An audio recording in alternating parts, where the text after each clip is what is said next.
قبل 80 عاما أطلقت بي بي سي خدمتها التلفزيونية في خطوة اعتبرت سابقة في وقتها. التكنولوجيا التي استخدمت آنذاك لإعداد مسلسلات وبرامج بي بي سي تم إعادتها مجددا لتصوير فيلم وثائقي. في جامعة كامبريدج أعاد الدكتور هانت صنع إحدى الكاميرات التي كانت معتمدة في بداية العمل التلفزيوني والإعلامي آنذاك.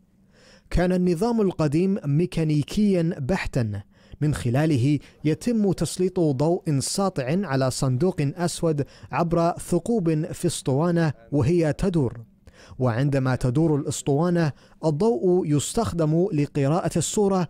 يتم رصد انعكاسات تلك الصورة من خلال خلايا إلكترونية. هذه التكنولوجيا اخترعها جون لوغي بيرد في عشرينيات القرن الماضي.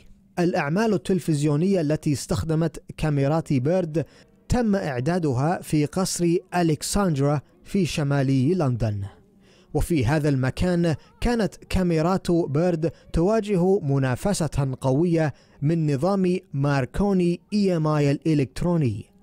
ولتصوير مشاهد تلفزيونية مثل هذه بيرد استخدم كاميرا فيلم فقط، بينما تحركت كاميرات EMI بسهولة في الاستوديو، وحتى كان يمكن نقلها للتصوير في الخارج.